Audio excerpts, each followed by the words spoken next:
trying to leave here, and then there's a autopilot problem. So me and Peixe are trying to go to Boavista. Then I realized my autopilot's not working. A few days earlier, Peixe had asked me if he and the kids could come and visit. And of course, he's always welcome. And he could help me dock in a marina later, which can be tricky.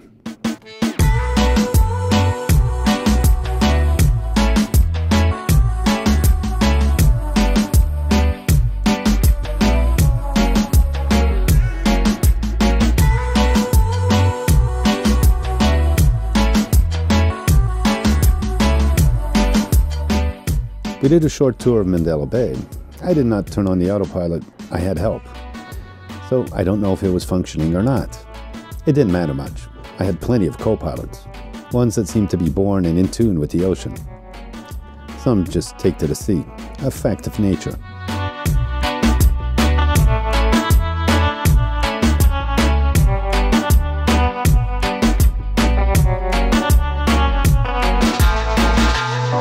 Doing a little trip with the Gomez family. Nelson, William, Wellen, and of course Peixe. Man.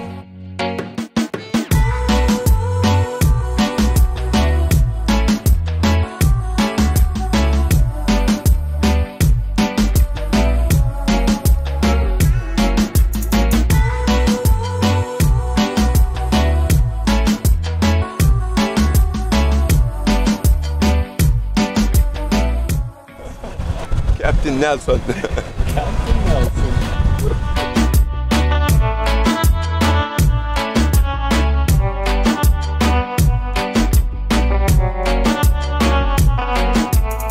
So we're doing a little outing with the family because they have a day off, and then we're gonna go to the marina. He's gonna help me dock in a marina. Docking at Marina Mindelo can be tough when there's wind, and there's always wind. And I just realized Peixe looks just like Denzel Washington, man. He's the real, true Denzel, but his name is Peixe, man. He's just too cool. It's not just the look, it's his attitude that is similar. He's respectful, controlled, and cool. There's a certain presence about him. He has like an invisible force, a calm power. He'll put people in their place without having to yell or threaten. And he'll brave rough seas with a smile.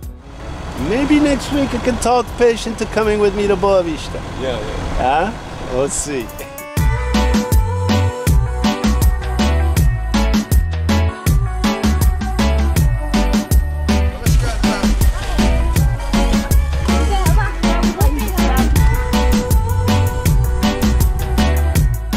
Well, now nothing like a nice fresh tuna lunch and Italian salad with Cape Verdean goat cheese. There goes mi comida.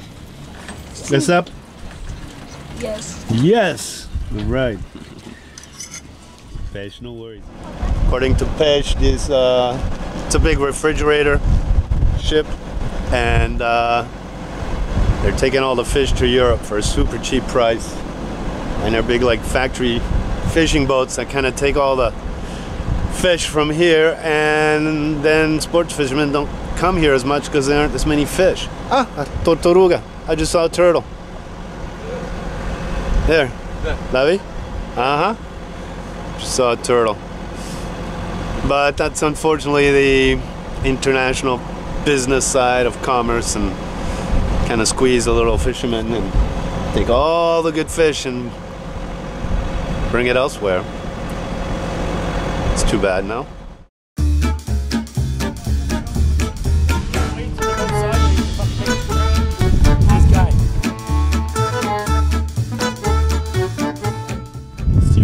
Like I said, docking at Marina Mindelo ain't easy. Well, I can tell you one thing, this guy, François, got a beautiful boat, but he just gouged the side of his hull on the corner of the pontoon, and I tried to help him, and I couldn't. Then he got too close to my boat. I was afraid he was going to gouge into my boat. Holy Christ, this is painful. Shit. I sympathize with anyone trying to dock here in 20+ knots. It's just windy, and he just chose the wrong time to to come here, but he had none of his lines You ready. don't have your lines ready, pal? Come on, man. Fuck. All of us sailors have messed up at one point or another, so let's not be too cocky. Attention, Put your boat neutral! Turn the fucking thing off! Fuck! Turn the boat off! No! But there's a few basics to docking. One essential is to have lines ready to tie up. got all the Canadians and Jean and myself and this guy from Uruguay were here to help him, man. As well as Eder and the other guy from the Marina.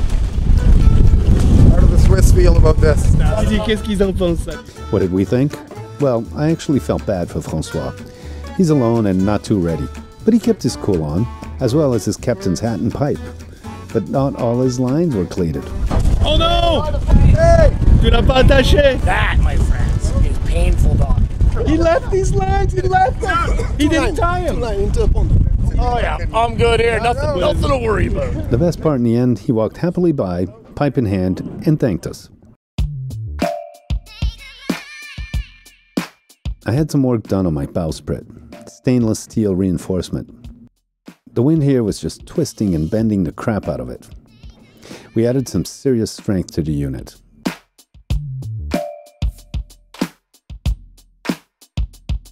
And I did the finishing touches with what I had on hand. This hosing here adds some cushioning between the anchor and the actual bowsprit, so it's not metal against metal. Seems like it's going to work really well. Well, the only way to tell is to actually anchor.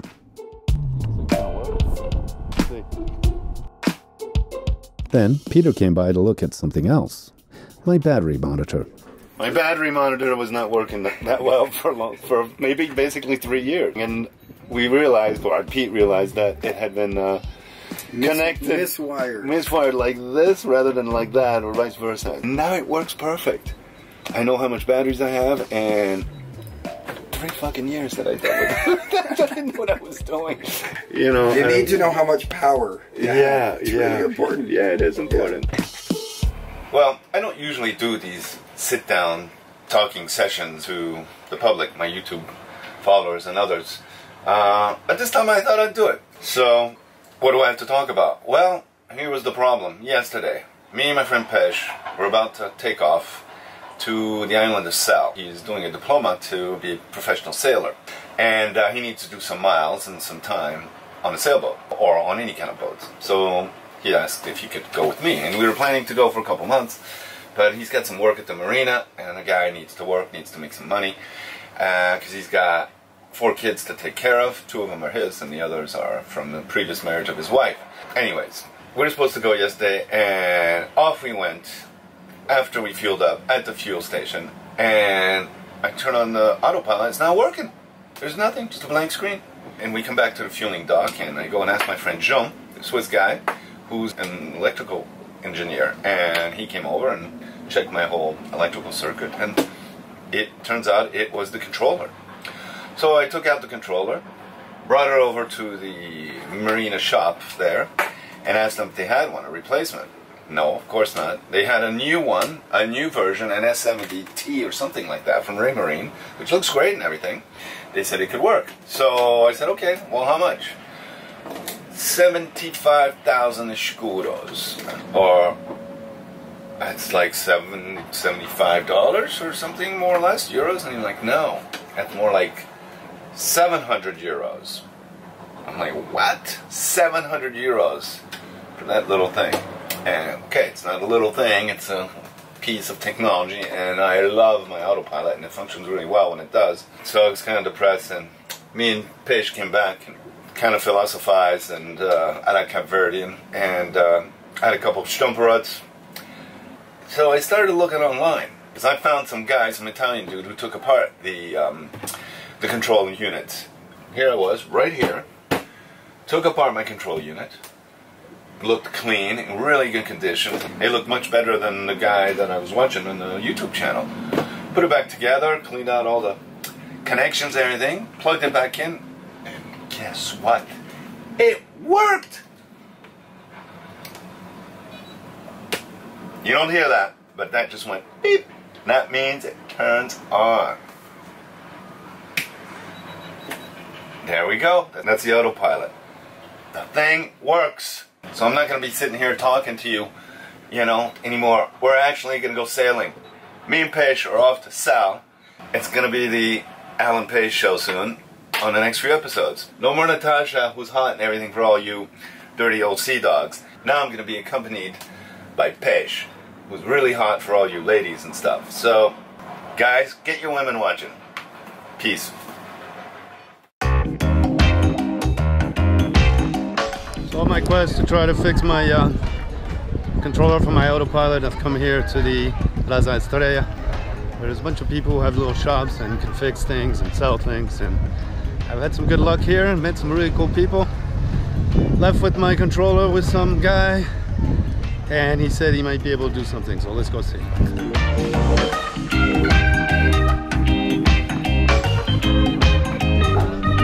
the thing. No, he couldn't fix it, but maybe Peter can fix it. So we're gonna have another look, see if the Canadians can help me out.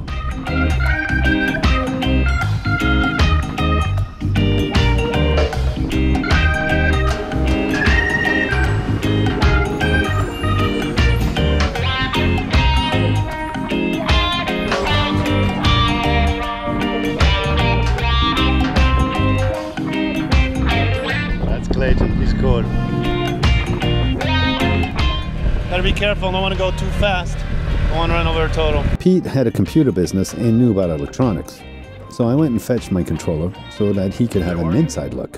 One more test to see if we can save 600 euros. Yeah, Pete did a crazy thing. We fucked around with some pins on there trying to figure it out. Then he said, you know, I think there's maybe a fuse on your board, on your electronic board. So he put it in the refrigerator, let it cool.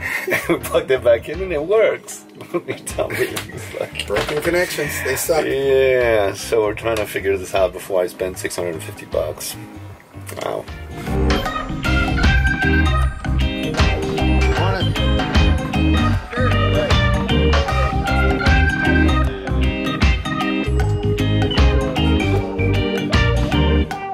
Having only a few tools on hand, trying to do any micro repairs was not quite ideal on the boat.